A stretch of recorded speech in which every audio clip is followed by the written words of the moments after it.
सोचो अगर एक दिन ऐसा हो जाए कि दुनिया भर का तेल, गैस और ट्रेड अब अमेरिकी डॉलर में ना होकर किसी नए सिस्टम में होने लग जाए। सोचो अगर यूएसए का वो ग्रीन डॉलर नोट अपनी वैल्यू खो दे और उसकी जगह एक नए ग्रुप्स का इन्फ्लुएंस दुनिया को चलाने लगे तो कैसा होगा। आज दुनिया में एक ऐसा ग्रुप बन रहा है जो सीधे वेस्ट की मोनोपोली को चैलेंज कर रहा है और जिसने अमेरिका को भी टेंशन में डाल दिया है।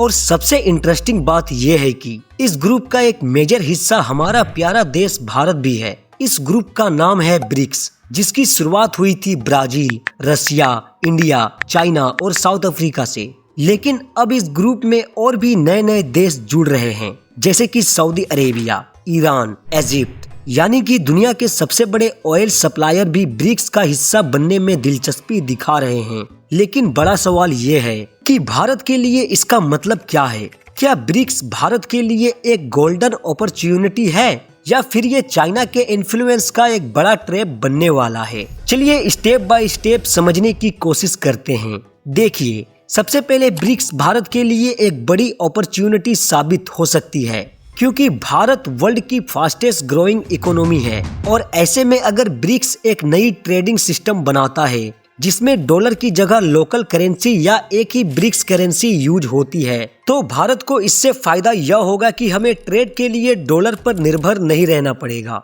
डॉलर पर डिपेंडेंस कम होगा तो ऑयल और इंपोर्ट सस्ते पड़ेंगे और भारत अपना वर्चस्व ग्लोबल साउथ के रीजन में और मजबूत कर सकता है। लेकिन यहाँ एक बड़ी प्रॉब्लम भी हमारे सामने खड़ी उठती है। चाइना ब्रिक्स में सबसे ज्यादा अग्रेसिव नजर आता है। रसिया भी अब यूक्रेन वॉर के बाद चाइना के और करीब आ गया है।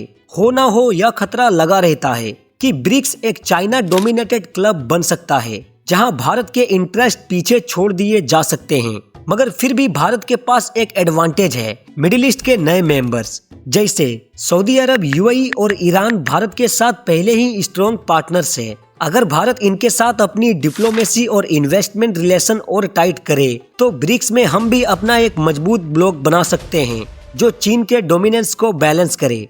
फ्यूचर में ब्रिक्स भारत के लिए एक डबल एज स्वॉर्ड होगा। अगर इंडिया स्मार्ट डिप्लोमेसी करके नए मेंबर्स को अपने साइड ले आता है तो ब्रिक्स उसके लिए वो स्टेज बन जाएगा जहां वो ग्लोबल साउथ में अपनी स्ट्रॉन्ग पोजीशन बना पाएगा। लेकिन अगर भारत ने अपनी डिप्लोमेसी में ध्यान नहीं दिया तो ब्रिक्स चाइना के इन्फ्लुएंस का एक और मजबूत टूल बन जाएगा, जिसमें भारत सिर्फ एक मेंबर बनकर ही रह जाएगा। तो दोस्तों, ब्रिक्स का फ्यूचर सिंपल शब्दों में एक लड़ाई है इन्फ्लुएंस की, जहां एक तरफ चीन है तो दूसरी तरफ भारत। कौन इस ग्रुप को अपने हिसाब से शेप करेगा, वही तय करेगा कि ग्लोबल पॉलिटिक्स में अगले 20 सालों में बैलेंस कैसा होगा। वैसे आपको क्या लगता है, ब्रिक्स भारत के लिए एक सुनहरा मौका है ग्लोबल लीडर बनने का, या फिर ये एक ट्रैप है जहां चीन ही असली विनर साबित होगा?